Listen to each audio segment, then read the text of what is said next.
Je ne peux rien enseigner à personne, je ne peux que les amener à penser. Ces mots résonnent à travers les siècles, captivant les chercheurs de vérité. Ils invitent à un voyage intérieur, une quête de sagesse dont l'écho se fait entendre dans notre monde moderne. Au cœur de la Grèce antique, alors que la démocratie s'épanouissait à Athènes, les idées bouillonnaient. Face à un peuple partagé entre tradition et innovation, Socrate se tenait comme une figure emblématique, inspirant le questionnement. Dans un monde de certitude, il incarnait une approche radicale, celle du doute. Socrate ne cherchait pas seulement à enseigner, mais à éveiller. Son art de la maïeutique, l'accouchement des idées, visait à faire émerger la vérité enfouie au plus profond de ses interlocuteurs. Chaque rencontre était une exploration des méandres de l'esprit humain. La sagesse, pour lui, n'était pas une accumulation de savoir, mais une prise de conscience de l'ignorance qui nous habite. Les défis de son époque, la montée des sophistes et les tensions politiques, formaient un décor complexe. Socrate s'inscrivait avec force, illustrant que la sagesse est un acte de résistance face à l'autorité. En questionnant le savoir reçu, il ouvrait la voie à une pensée critique, dont l'impact résonne encore. Alors que la Grèce sombrait dans des crises, Socrate persistait dans son engagement pour la vérité. Chaque conversation était un pas vers une compréhension plus profonde. Cette philosophie allait lui coûter cher. En remettant en question les croyances établies, il s'attirait l'hostilité de ceux qui préféraient le confort des vérités établies. Mais Socrate, fidèle à lui-même, n'avait pas peur d'affronter les conséquences de ses idées. La recherche de la sagesse était un chemin semé d'embûches, mais il était prêt à marcher sur ce chemin, qu'il le mène à la gloire ou à la mort. Dans les rues d'Athènes, il interrogeait inlassablement les citoyens sur leurs croyances. Chaque dialogue était une quête d'une sagesse insaisissable. Son ton, puissant, résonnait dans l'agora, là où les plus grands esprits discutaient. Il ouvrait des portes sur des réflexions plus profondes, incitant ses interlocuteurs à questionner leurs certitudes. Cependant, cette méthode ne plaisait pas à tous. Les sophistes voyaient en lui une menace. Ces enseignants itinérants, maîtres de la rhétorique et de l'argumentation, considéraient Socrate comme un perturbateur. Ils prenaient une vision utilitaire de la connaissance, adaptée à la politique et à la vie quotidienne, tandis que Socrate cherchait la vérité pour elle-même, sans souci des implications pratiques. Les tensions croissaient, et le climat politique d'Athènes, tendu après la guerre du Péloponnèse, ne laissait guère de place à la dissidence. Un moment charnière survint en 399 avant Jésus-Christ lorsqu'il fut accusé d'impiété et de corruption de la jeunesse. Ces accusations, qui prenaient racine dans l'anxiété collective de la ville, le conduisirent devant le tribunal. Cet événement s'inscrit dans un contexte de crise, où la démocratie athénienne, ébranlée par la perte de la guerre et par les actions des 30 tyrans, cherchait des boucs émissaires. Là, Socrate, avec une audace inébranlable, ne manifesta ni peur ni regret. Il saisit l'occasion pour démontrer la force de sa philosophie, affirmant que la véritable sagesse réside dans la reconnaissance de sa propre ignorance. « Je sais que je ne sais rien », disait-il, une humilité qui contrastait avec la prétention des sophistes. Dans son discours, il remettait en question les fondements mêmes de l'autorité, en confrontant les juges à leur propre incapacité à définir le bien et le mal. Malgré sa défense éloquente, le verdict fut sans appel. Condamné à mort, Socrate accepta son destin, préférant la mort à l'abandon de ses principes. Dans les jours qui précédèrent son exécution, il demeura serein, discutant avec ses disciples de la nature de l'âme et de l'immortalité. Pour lui, la mort n'était qu'une transition, un passage vers un autre état d'être. Dans la prison où il était retenu, il recevait la visite de ses amis, leur parlant avec une clarté d'esprit qui forçait l'admiration. Le décor de sa cellule, modeste et austère, contrastait avec la richesse de ses idées. Les murs de pierre froide, les chaînes de fer, tout cela ne l'affectait guère. Son esprit était libre. Socrate affronta la mort avec une dignité impressionnante.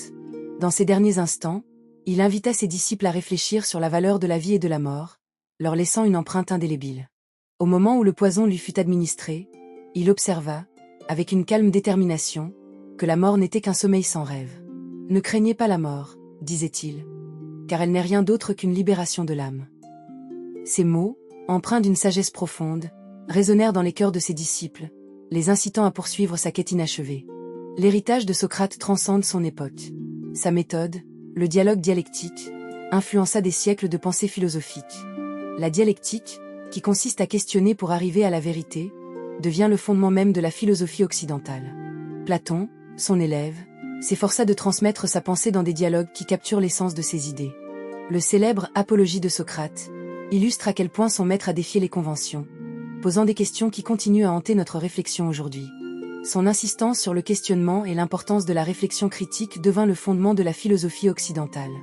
En cultivant l'art du dialogue, Socrate a non seulement élargi les horizons de la pensée, mais il a aussi inspiré des générations de philosophes à venir.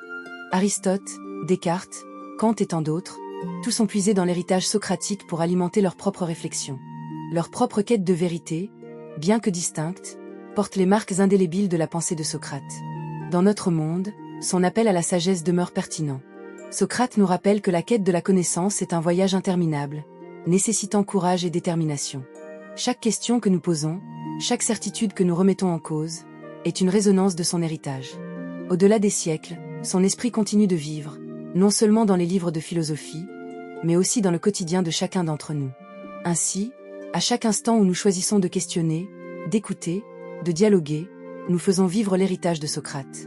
Ce voyage vers la vérité, bien que semé d'embûches, est une aventure exaltante. En embrassant notre ignorance, nous ouvrons la porte à une compréhension plus profonde de nous-mêmes et du monde qui nous entoure. La lumière de la sagesse, telle une étoile dans la nuit, guide nos pas sur ce chemin sinueux.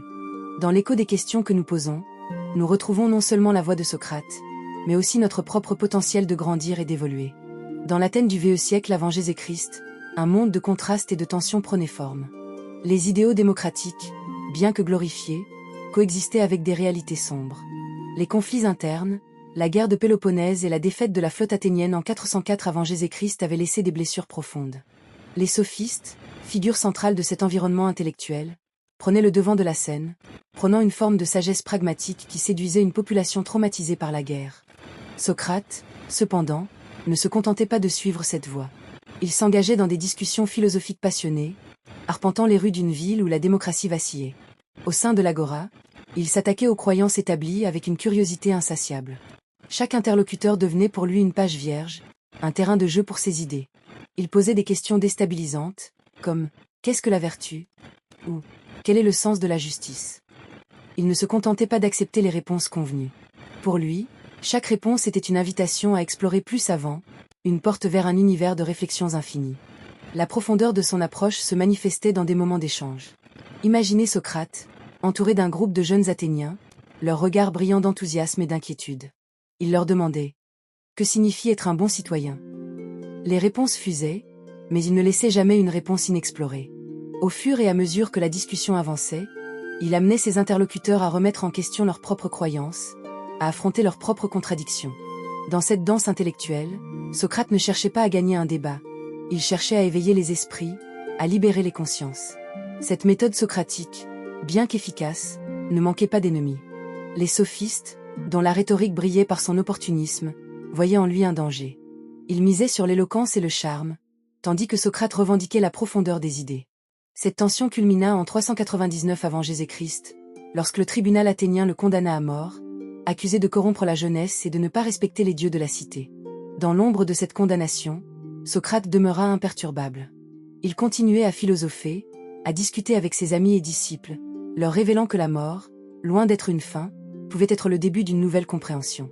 Dans sa cellule, il réfléchissait sur la nature de l'âme, avec une clarté que peu aurait pu égaler.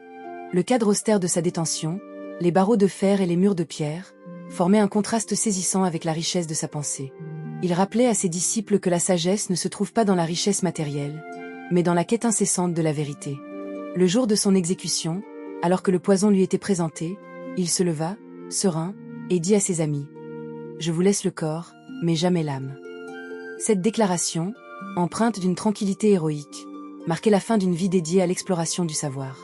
Ces derniers mots, « Ne craignez pas la mort », résonnent encore aujourd'hui, nous incitant à réfléchir sur la nature de notre existence et sur la manière dont nous choisissons de vivre. Son héritage, loin de se limiter à sa mort tragique, continue d'influencer notre conception de la philosophie et de la sagesse. La méthode dialectique qu'il a façonnée a ouvert la voie à une compréhension plus profonde des interactions humaines et des débats intellectuels. Platon, son élève, a pris soin de préserver ses idées, capturant l'essence de ses dialogues dans des œuvres emblématiques comme Le Banquet ou La République. Ses écrits sont devenus des pierres angulaires de la réflexion philosophique, influençant des penseurs à travers les âges. Le message que Socrate nous transmet va au-delà de la simple recherche de réponses. Il nous enseigne l'importance de la question elle-même. En cultivant l'art de poser des questions, nous développons notre pensée critique, renforçons notre capacité à penser par nous-mêmes et à remettre en question les vérités établies. L'héritage de Socrate réside dans cette invitation à l'introspection, à la réflexion et à l'éveil intellectuel. En somme, La vie de Socrate, marquée par son engagement envers la vérité, devient un phare pour ceux qui cherchent à naviguer dans le monde complexe des idées. Dans un monde où les certitudes semblent omniprésentes, sa voix continue de s'élever, nous appelant à questionner, à explorer et à embrasser notre ignorance comme un début plutôt qu'une fin. La sagesse, nous rappelle-t-il, ne se trouve pas dans les réponses, mais dans le voyage que nous entreprenons pour les trouver. C'est dans ce voyage, ce chemin de questionnement et de découverte, que nous découvrons non seulement notre humanité, mais aussi notre potentiel d'évolution et de croissance. Socrate n'est pas seulement une figure historique, il est devenu une source d'inspiration intemporelle, une lumière qui guide nos pas à travers les ténèbres de l'ignorance, nous poussant à toujours chercher la vérité.